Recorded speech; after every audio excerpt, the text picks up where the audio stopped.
Bloody stepwell. गर्मी के दिन थे। गर्मी से गर्म होती जमीन आधी रात के बाद ही ठंडी होती थी। अक्सर लोग कुएं के करीब तालाब की सीढ़ियों की तरफ इस गर्मी से सुकून पाने के लिए रात में निकल जाते थे। रात काफी हो गई थी। सभी गांव वाले बावड़ी से धीरे धीरे लौट आए थे, मगर साहिल, करण, अजय और विजू, चारों दोस्त बावड़ी की सीढ़ियों पर अभी लेटे ही थे कि धीरे धीरे बहती ठंडी हवा में उन्हें नींद आ गई। अमावस की रात ने ठाकुर की बावड़ी को छिपा लिया था। तभी साहिल के कान के पास छम छम छम छम बजती पायल की आवाज सुनाई दी। साहिल की नींद खुल गई। उसने देखा एक लड़की नीचे तालाब की सीढ़ियां उतरती उसे इशारे से बुला रही है। साहिल समझा, इन्हें सोने दो, आज अपने हाथों में लड्डू होगा, और वो उस लड़की का पीछा करने लगा। लड़की सीढ़ियां उतरती उसे इशारा करती नीचे ले गई और साहिल के कानों में आवाज आई, छपाक, और लड़की बावड़ी के पानी में अचानक कूद गई। साहिल ने भी आव देखा न ताव, बावड़ी के पानी में कूद पड़ा, छपाक। मगर ये क्या, दिखाई तो कुछ नहीं दिया था, मगर साहिल की दर्द भरी चीखें सुनाई देने लगी, जैसे कोई उसे फाड़ रहा हो। उसकी चीखने की आवाज सुनकर उसके सोए तीनों साथी करण, अजय, विजू जाग गए और घबराए से इधर उधर देखने लगे। तभी करण बोला, अजय, विजू, ये तो साहिल की आवाज है और आवाज पानी के अंदर से आ रही है। लग रहा है नहाने के वास्ते गया होगा, शायद डूब रहा है, चलो देखते हैं। और सभी सीढ़ियां उतरते नीचे बावड़ी में गए। अब साहिल और जोर जोर से चीखने लगा था। फिर क्या था, तीनों दोस्त भी बावड़ी के पानी में कूद पड़े। अंधेरे में अंदाजा लगाना मुश्किल हो रहा था, पर ये क्या, एक साथ सभी दर्द से कराहते चीखने लगे। बावड़ी के पानी में जैसे भूचाल आ गया था। कुछ देर बाद चीखें थम गई, सब कुछ शांत हो गया। सुबह ठाकुर की बावड़ी पर गांव के लोग इकट्ठे हो गए थे। बावड़ी के पानी से बाहर चारों की लाशें निकाल ली गई थी। ग्रामपुर गांव में सन्नाटा छा गया था। चारों तरफ औरतें, मर्द रो रहे थे। तब से लोग इस बावड़ी की तरफ जाना तो दूर, उसे देखना भी मनहूस समझने लगे थे। आज पूनम की रात अपने पूरे शबाब पर थी। 4 हादसे ठाकुर की बावड़ी पर पहले भी हो चुके थे, इसीलिए वहां रात में जाने वालों की तादाद कम ही नजर आने लगी थी। निखिल आज ही तो अपने ननिहाल ग्रामपुर आया था। वो ग्रामपुर में किसी को भी नहीं जानता था, सो अकेले नाना नानी के साथ बोर हो रहा था। एक दिन तो उसका किसी तरह घर में गुजर गया, मगर शाम होते ही वो नानी से बोला, नानी, जरा मैं बाहर घूमने जा रहा हूँ, देर हो गई तो घबराना नहीं, मैं घूमकर फिर आ जाऊंगा। निखिल बेटा जा, पर बावड़ी की तरफ मत जाना, नानी बोली। पर क्यों नानी, वहाँ ऐसा क्या है जो आप मुझे उधर जाने से रोक रही हैं? पहले जा, घूम कर आ जाने पर बताऊंगी। निखिल नानी के घर से बाहर गली में निकल गया था। तेज हवा शोर मचाए हुए थी। निखिल मन ही मन नानी की बात को सोचता हुआ गांव से बाहर चला जा रहा था। वो बार बार एक ही बात सोच रहा था, आखिर क्या राज है उस बावड़ी में जो नानी वहां जाने से हमें मना कर रही थी। अभी वो इसी में उलझा हुआ ही था कि उसके ऊपर से कीच कीच करीच की आवाज करता एक लंबे पंखों वाला भयानक काला पक्षी गुजरा और उसके बदन में डर की सिहरन दौड़ा गया। वो इस पक्षी के अचानक आने से कांप सा गया था। उसने किस्से कहानियों में तो सुना था कि इस दुनिया में ऐसे पक्षी भी हैं जो किसी इंसान को अपने पैरों में दबाए उसे दूर देश ले जा सकते हैं। वो ये सब सोचते हुए आगे बढ़ता ही जा रहा था कि तब तक ठाकुर की बावड़ी आ गई। ऊपर हवा तेज थी, सो ऊपर खड़ा रहने पर तकलीफ दे रही थी और निखिल इस हवा के दबाव से बचने के लिए बावड़ी की सीढ़ियां उतरने लगा। नीचे बावड़ी का पानी चांद की रोशनी में नहाया हुआ था। अभी पानी और उसके बीच 15-20 पायदानों का फासला था। वो संभलते हुए नीचे उतरता गया। अब वो बावड़ी के पानी के करीब था। निखिल ने इधर उधर नजरें दौड़ाई। एक अजीब सा सन्नाटा था वहां, और वो बावड़ी के पानी के करीब सीढ़ियों पर बैठ गया और पानी की गहराई की थाह लगाने लगा। तभी उसे लगा कि कोई भारी चीज बावड़ी के ऊपर से लुढ़कती बावड़ी के पानी में छपाक से गिरी है। और कुछ ही देर के बाद ही उसने नोट किया कि भूच भूच भूच भूच की आवाज के साथ बावड़ी का पानी जैसे उबाल ले रहा हो। पानी के उबलने की आवाजें साफ सुनाई दे रही थी। तभी वहां उबलते पानी की जगह एक हंसी की आवाज सुनाई दी। निखिल ने इधर उधर अपनी नजरें दौड़ाई। वहां बावड़ी के पानी में खड़ी अर्धनग्न अवस्था में वो खूबसूरत युवती थी। चांदनी में नहाया उसका संगमरमरी बदन और रोशन हो उठा था। अब निखिल के मन में भी चाहत का समंदर उमड़ने लगा था। मुझे बचा लो, मुझे बचा लो। मेरे दोनों हाथों में एक बड़ा सा थाल है, उसमें कीमती सामान है। मैं ऊपर नहीं आ पा रही हूँ। युवती की आवाज सुनाई दी। कैसा थाल? कैसा कीमती सामान? देखो, ये रहा बड़ा सा थाल और सामान। और निखिल ने देखा उस अर्धनग्न युवती के हाथों में एक बड़ा सा तांबे का थाल था और उस थाल के ऊपर एक सिल्वर कलर का चाकू रखा पड़ा था जो चांद की रोशनी में बार बार चमक रहा था। वो समझ गया था कि युवती सही कह रही है। वो बावड़ी के पानी से बाहर निकलने में असमर्थ है। और फिर क्या था, निखिल कपड़े उतारकर कूद पड़ा बावड़ी के पानी में लड़की की सहायता के लिए। वो लड़की से करीब 10 फुट के फासले पर अभी इधर था कि वहीं भयानक लंबे पंखों वाला काला पक्षी जो उसे आते वक्त रास्ते में मिला था, कीच कीच करीच की आवाज करता हुआ उसके ऊपर मंडराने लगा। वो युवती की तरफ से ध्यान हटाए हुए उस पक्षी की तरफ देखने लगा। तभी खूबसूरत युवती का वो खूबसूरत रूप यौवन गायब होता गया। अब उस खूबसूरती की जगह खून रिश्ता फफोलेदार चेहरा उभर आया। उसके लंबे बाल हवा में लहराने लगे। उसकी आंखें दहकते शोलों की तरह लाल हो गई। मुंह के जबड़े से टेढ़े मेढ़े घूमे लंबे दांत बाहर को आ गए। उसके हाथों में नाखूनी पंजे उभर आए और उन पंजों में वो चमकता हुआ सिल्वर खंजर यानी चाकू आ गया। अब वो खूबसूरत युवती खौफनाक डायन का शक्ल अख्तियार कर चुकी थी और निखिल जिस खौफनाक पक्षी को देख रहा था, अचानक वो शैतानी हंसी हंसता हुआ वहां से गायब हो गया। अभी निखिल आसमान की तरफ सर उठाए उसे इधर उधर देख ही रहा था कि नीचे उसे गुर्राहट सुनाई दी। एक अजीब सी गुर्राहट। उसका ध्यान बट गया। उसने जैसे ही नीचे देखा वो चीख उठा। उसके करीब उस पर खंजर यानी चाकू ताने वो खौफनाक डायन खड़ी थी। तभी हाथों में मशाले लिए सैकड़ों गांव वाले ठाकुर की बावड़ी पहुंच गए और शोरगुल ज्यादा बढ़ गया। शोर को सुनकर निखिल का हौसला बढ़ गया। वो तेजी से डायन को देखते हुए बावड़ी के पानी में पीछे हट गया। डायन गुस्से में एक अजीब चीख मारती हाथों में खंजर लिए उसकी तरफ दौड़ने लगी। तभी गांव के एक व्यक्ति ने अपनी जलती मशाल डायन और निखिल के बीच में फेंक दी और डायन एक अजीब चीख मारती हुई निखिल की तरफ और तेजी से बढ़ने लगी। गांव का वही व्यक्ति दहाड़ उठा। अपनी मशाले फेंको डायन पर, नहीं तो वो निखिल को मार डालेगी। फिर क्या था, 8-10 गांव वालों ने अपनी जलती मशाले डायन पर फेंक दी और डायन एक अजीब सी कलेजा चीर देने वाली चीख मारती बावड़ी के पानी को फाड़ती उसमें गायब हो गई। तब तक निखिल भागता हुआ बाहर आ गया था। उसके नाना नानी उसे गले लगाकर फपक फपक कर रो पड़े।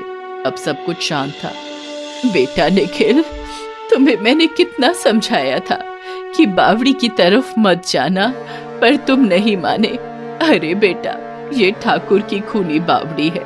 अपने ग्रामपुर गांव के 4 जवानों का खून पी गई है ये बावड़ी।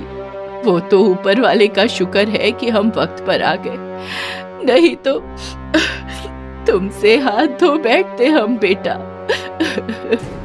सिसकती नानी बोली। डरा सहमा निखिल अपने नाना नानी और गांव वालों के घेरे में घर आया, पर उसके दिमाग से ये घटना लाख भुलाने पर भी नहीं जाती।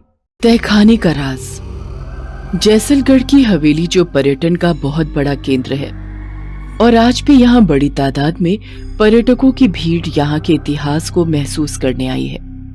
इस भीड़ में सब लोग हवेली के अलग अलग हिस्सों में घूम रहे हैं और 4-5 लोगों का ग्रुप हवेली के पहले तहखाने की तरफ बढ़ा है और उन्हें सामने दूर अंधेरे में एक आदमी, फिर दूसरा और तीसरा, ऐसे आदमियों की तादाद भीड़ में बढ़ती हुई दिख रही है जो कि आधे कंकाल की तरह भयानक दिख रहे हैं, जो एक साथ इन कॉलेज के बच्चों की ओर आगे बढ़ रहे हैं।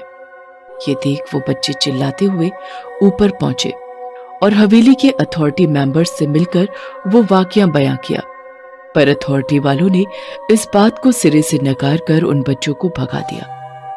कुछ दिनों बाद एक 53 साल के आदमी रणधीर चौधरी, जो कि पेशे से ऐतिहासिक फोटोग्राफर, वो आराम से धीरे धीरे हवेली देखते, फोटो खींचते हुए उसी तहखाने तक पहुंचे और उन्होंने भी वो मंजर देखा जो उन बच्चों ने देखा था और वो सब रणधीर ने अपने प्रोफेशनल कैमरे में रिकॉर्ड किया और फोटो भी लिए। पर शाम होते ही उनकी लाश बाहर आई। लाश को उनके घर के पते पर उनके सामान सहित पहुंचा दिया गया। उनके बेटे साहिल चौधरी ने अंतिम संस्कार और क्रियाकर्म कर उस रात अपने पिता का कैमरा चेक किया, जिसमें उसे वो रिकॉर्डिंग और फोटोज ने हैरान कर दिया। अगले दिन साहिल ने सब एक पेन ड्राइव में कॉपी किया और अपने 3 खास जिगरी दोस्तों को बताया। साहिल ने एक पेन ड्राइव को पुलिस को बताकर एफआईआर दायर करी उस हवेली के राज परिवार पर, जिसकी कोर्ट में पेशी है और राज घराने से जय सिंह राठौड़ आए हैं। राठौड़ साहब, क्या जो कुछ इस पेन ड्राइव में है उसके बारे में आपको पता है? क्या ये सच है? क्योंकि अब तो विज्ञान भी ये सब मानता है, वो भी अगर सबूत हो तो जरूर मानता है। सरासर झूठ है जज साहब। हमारा परिवार भी पुश्तों से उसी हवेली के एक हिस्से में रहता है। 100 से ज्यादा कर्मचारी वहां दिन रात रहते हैं। अगर कुछ होता तो हम सबको भी दिखता या हमारे साथ भी कुछ घटता। हमने पता करवाया है कि रणधीर चौधरी हृदय गति अवरोध के मरीज थे। तहखाने में घुटन से उनके साथ ये हादसा हुआ है। ये दलील सुनकर जज ने केस खारिज कर दिया।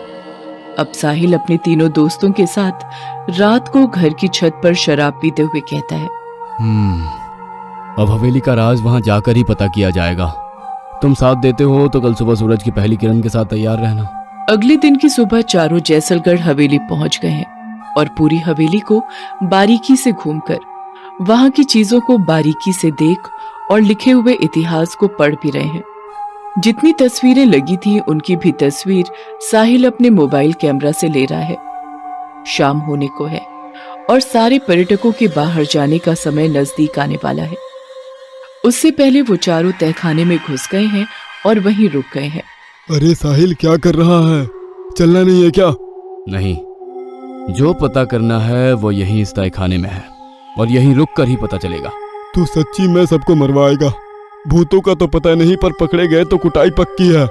और वो चारों वहीं अंधेरे में छुप गए हैं। हवेली खाली हो गई है। अंधेरे के साथ सभी कर्मचारी भी बाहर जाने लगे हैं, जिसका पता कर्मचारियों की आवाज सुनाई देने से उन चारों को चल रहा है। तो अब जल्दी निकलो, अंधेरा हो रहा है। जल्दी चलो वरना मारे जाओगे। क्यों हर रोज कहना पड़ता है? ये सब सुनकर इन चारों को डर का एहसास हो रहा है और वो एक दूसरे को देख रहे हैं, जिनमें से एक डर में भाग गया और एकदम से सामने एक राजा की शैतानी डरावनी आत्मा आई और उस लड़के के गले को पकड़कर ऊपर उठा लिया, फिर गला दबोचकर मार दिया। गर्दन की हड्डी टूटने की आवाज और उस दोस्त के मुंह से निकलते खून ने बाकी 2 को भी तहखाने के अंदर डर कर भागने पर मजबूर कर दिया, जहां फिर से एक एक कर आधे कंकाल वाले आदमियों की भीड़ बढ़ती गई, जिन्होंने उन दोनों को दबोच लिया और मार डाला। ये सब देख साहिल रोता बिलखता तीसरी ओर भागा और तहखाने से बाहर ऊपर एक बड़े से कमरे में पहुंचा, जहां एक महारानी की बड़ी सी तस्वीर लगी है। कमरे के बाहर उन भूतिया आधे कंकाल वाले आदमियों और राजा की भयानक आत्मा का जमावड़ा खड़ा है, पर अंदर नहीं आ रहा है। ये देख साहिल खुद से ये बात करके बड़बड़ा रहा है, ये सब अंदर क्यों नहीं आ रहे हैं? पीछे से एक औरत की आवाज आई, ये पापी लोग अंदर नहीं आ पाएंगे। साहिल पलटा और देखा कि तस्वीर से महारानी की आत्मा बाहर आ गई। साहिल पीछे कदम बढ़ाता हुआ गिरा। डरो मत बेटा, मैं उन जैसी नहीं हूँ, और वैसे भी जो पता करने आए हो वो सच मैं ही बता सकती हूँ तुम्हें। तो सुनो। 123 साल पहले जिसलगढ़ घराना छोटा पर नामचीन था, क्योंकि महाराज चंदेर सिंह जनता के सामने और नजरों में बड़े दयालु और निष्ठावान थे। हर इंसान के सहायक थे, बड़े भावुक थे, पर उनका असली चेहरा बस मैं, उनकी महारानी शीत कंवर ही जानती थी, या फिर वो गुलाम जो वफादारी से उनकी गुलामी करते थे। वो सच ये था कि गांव से हर रोज एक औरत रात के अंधेरे में गायब होने लगी, जो कि महाराज अपने गुलामों से अगवा करवा कर हवेली के चमचमाते तहखाने में मंगवाया करते थे। उसके साथ जितनी बार और जितने समय तक रंगरलियां बनाते और मन भरने पर मरवा कर गांव के जंगल में लाश फेंकवा देते। कोई न कोई जानवर रात में उस लाश को खा ही जाता, और तब वो आधी खाई हुई लाश मिलने पर लगता कि जानवर का शिकार हुई है। एक आदमी बलदेव ने दिमाग लगाया और बड़बड़ाने लगा, सिर्फ औरत ही क्यों, जानवर जो भी हो उससे सिर्फ औरत का शिकार ही करना है। और वो रात को छुपकर गांव के चौक में ही पेड़ के नीचे हर रोज सोने लगा। एक रात को जब एक औरत निवृत्त होने के लिए जंगल की ओर गई तो वहां से कुछ जोरों से छटपटाने की आवाजों ने बलदेव को उसका पीछा करने पर मजबूर किया और उसने देखा कि कुछ लोग उस औरत को अगवा करके ले जा रहे हैं। पीछा करने पर देखा कि वो हवेली के खुफिया दरवाजे से अंदर गए हैं। अब बलदेव हवेली के सामने पेड़ों के पीछे छिप छिप कर दिन रात बिताने लगा। 4 रात बाद वो लोग उस औरत को वापस जंगल में लेकर गए और फेंक कर चले गए।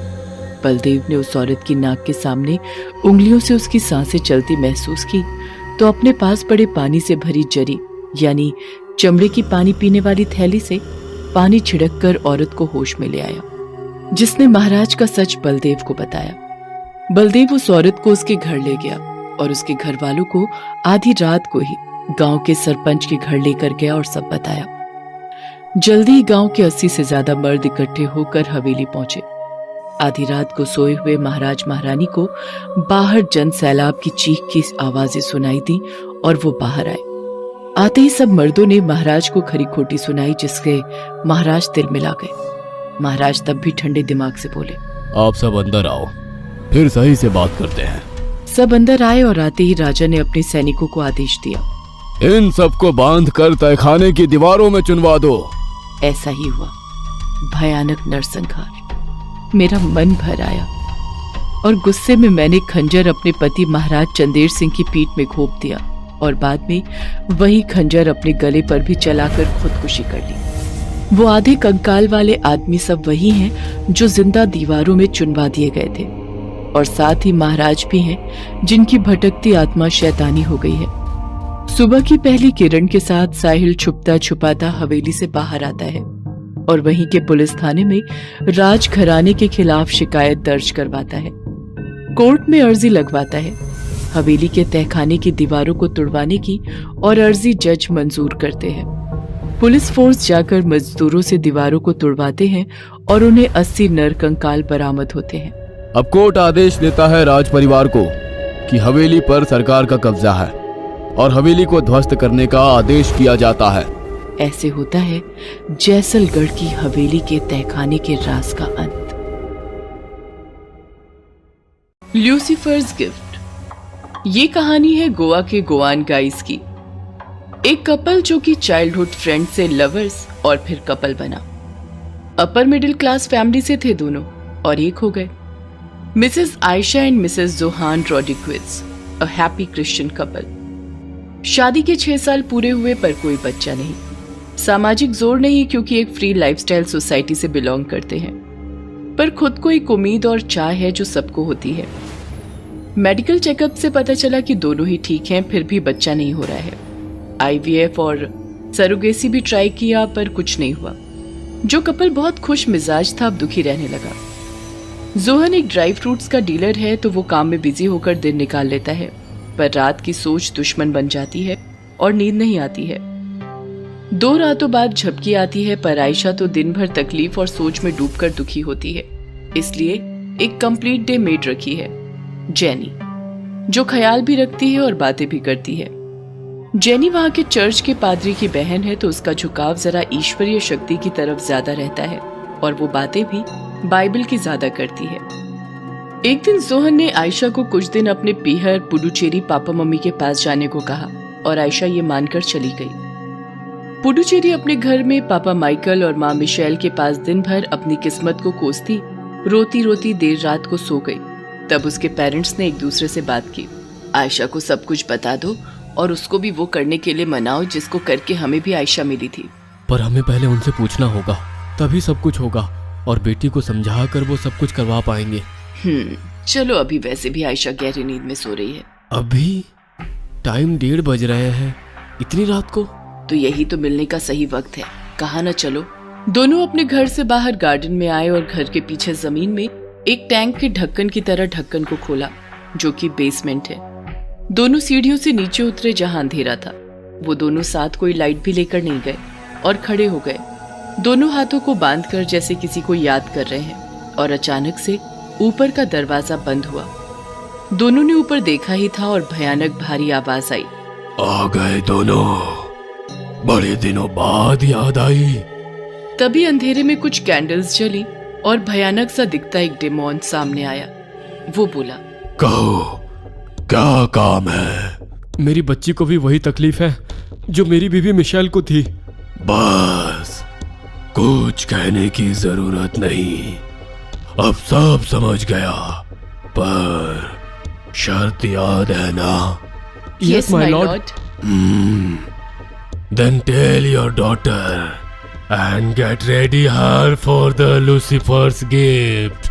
डिमोन अदृश्य हो गया और वो दोनों भी बाहर आकर अपने कमरे में जाकर सो गए।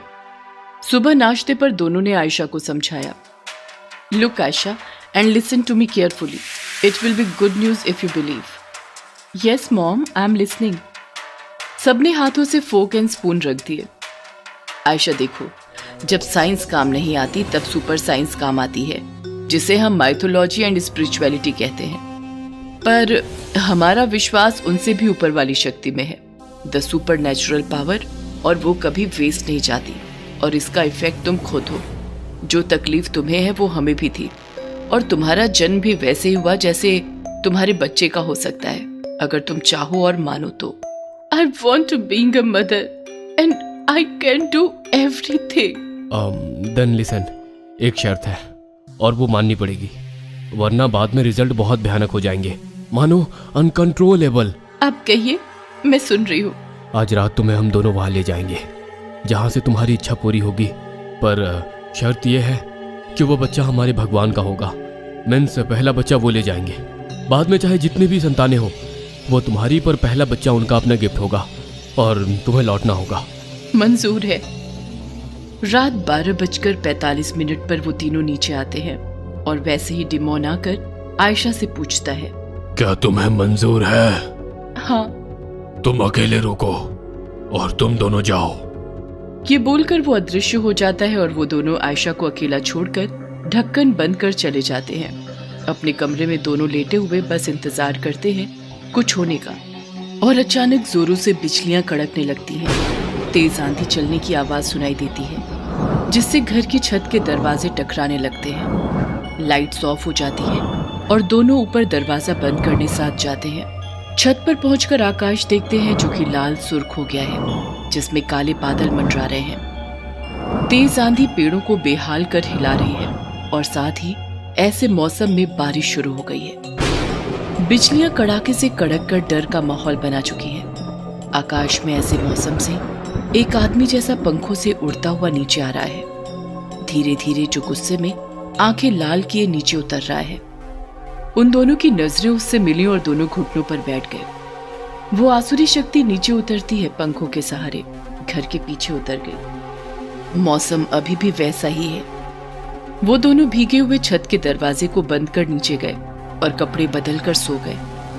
पर सोना किस्मत नहीं उस रात, क्योंकि मौसम की गर्जना और अब बेटी की चीखें सोने नहीं दे रही हैं। 3 बजे एकदम से सब शांत हुआ और फिर दोनों सो गए, जो इतने समय से अपने बिस्तर पर बैठे एक दूसरे को देख रहे थे। सुबह 7 बजे आवाज आई, गुड मॉर्निंग मॉम, डैड। दोनों उठे और देखा कि सामने बेटी और वो एक कातिल मुस्कान से भरी है, जिसमें उस आसुरी शक्ति का अंश आ गया है।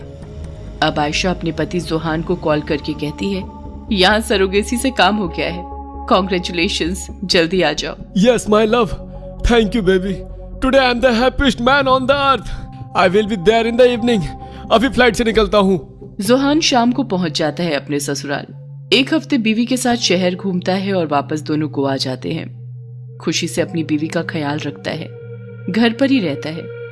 बिजनेस उसके वर्कर्स हैंडल करते हैं और इसमें 9 महीने बीत जाते हैं और वो दिन आता है जन्म का। बीवी को हॉस्पिटल ले जाता है।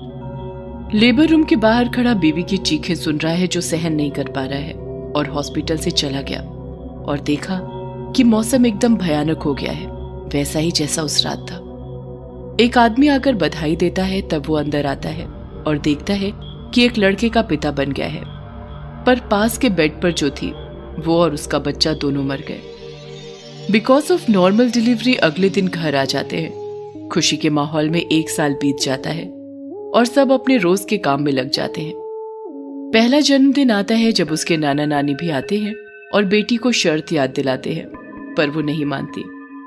अगले दिन वो दोनों चले जाते हैं पुडुचेरी, पर यहाँ भर रात lights on off, TV on off, bed के नीचे से आवाजें, दोनों को मिरर में कोई दिखना, दीवारों से खून निकलना, सब भयानक और गलत हरकतें होती दिखाई देती हैं। दिन रात कुत्ते रोते हैं, रोज कोई परिंदा घर से टकरा कर मरता है, आधी रात को किसी के दर्द में रोने की आवाजें। ये सब जोहान को बेचैन कर रही है और इनको देख जेनी आंटी जो मेड है वो अपने पादरी भाई को बुलाने का कहती हैं और जोहान मान भी जाता है। प्रिस्ट आते हैं और घर में घुसते ही समझ जाते हैं। फिर वो बेबी को देखने कमरे में जाते हैं और उंगली उसके मुंह में डालते हैं कि वो बच्चा इतनी जोर से काटता है कि उंगली ही काट खाता है, और इतना सा बच्चा वो उंगली चबा कर निकल जाता है। ये सब जोहन को डरा देता है। बाहर आकर प्रिस्ट साफ बता देते हैं कि घर में शैतान का बसेरा है और बच्चा शैतानी तोहफा है। जोहान कुछ कह नहीं पाता, बस इतना ही। फादर, ये सब कैसे और सही कैसे होगा? देखो, ऐसा बस शैतान से सौदा करने पर होता है, और वो केवल बच्चे के पिता या माँ ही कर सकते हैं। इसका इलाज केवल घर का शुद्धिकरण है, जिसमें सबकी जान का खतरा भी है। पर जिसने ये सौदा किया है शैतान के साथ, उसको मेरे सामने सच बताना होगा। Father, my God is my witness, but if Aisha did this I will ask her the truth. बस आप तैयारी कीजिए। See you tomorrow. God bless you all. Priest चले गए और जोहान अपनी पत्नी से आंखों में आंखें डालकर सच्चाई पूछता है। आयशा सब बता देती है। दोनों बच्चे के कमरे में जाते हैं और देखते हैं कि कमरे में अंधेरे के बीच लाल रोशनी में वो डेमोन उसे गोद में खिला रहा है और उन दोनों को कहता है, कल इसे लेने इसके पिता खुद आएंगे। और अदृश्य हो जाता है। आयशा फूट फूट कर रोती है और बताती है, वो डेमोन जिस पिता का कह रहा था वो कोई और नहीं, खुद लूसीफर है। जोहान भागते हुआ चर्च जाता है और प्रीस्ट को सब सच्चाई बताता है और शुद्धिकरण की क्रिया प्रक्रिया उसी समय करने को कहता है, क्योंकि 12 बजे के बाद लूसीफर कभी भी आ सकता है और अब सिर्फ 1 घंटा बचा है। अब पादरी और जोहान घर आकर प्रक्रिया शुरू आवर फादर इन हेवन प्रार्थना के साथ चर्च होली वाटर छिड़कने से करते हैं, और वहां जोहान, जेनी एंड आयशा पादरी के पीछे चलते जाते हैं। फिर जब आखिर में बच्चे के कमरे तक फर्स्ट फ्लोर पर पहुंचते हैं कि घड़ी की घंटी बजती है, जिसमें 12 बज चुके हैं और समय थम गया है। पादरी का मुंह सिल जाता है, हाथों से Bible and holy water bottle गिर जाते हैं और वो कुछ बोल नहीं पाता। तभी भयानक मौसम बन जाता है। तभी घर की छत गिरती है और फिर उसमें से उड़ता हुआ उतरता है बड़े पंख और भयानक चेहरा लिए लूसीफर। अपने बच्चे को उठाता है कि आयशा उसके पैर पकड़कर गिड़गिड़ाती है, मुझे ले जाओ पर बच्चे को छोड़ दो। पर लूसीफर इतनी जोर से चिल्लाता है कि दूर तक आवाज जाती है। मौसम और माहौल भयानक है क्योंकि लूसीफर है वहां, और वो एक बात कहता है, बस। I told you, and you promised that you will give me my gift, और अब ले जा रहा हूँ। वो लेकर उड़ जाता है, पर जेनी प्रेयर कंटिन्यू करती है कि पीछे खड़ा डिमोन उड़ता हुआ उसके ऊपर झपट्टा मारता है और बाहर की ओर दीवार गिरता हुआ तेजी से ले जाता है। पादरी ठीक हो जाते हैं और प्रार्थना पूरी करते हैं। फिर घर के बाहर आकर देखते हैं कि बहन जेनी नहीं रही।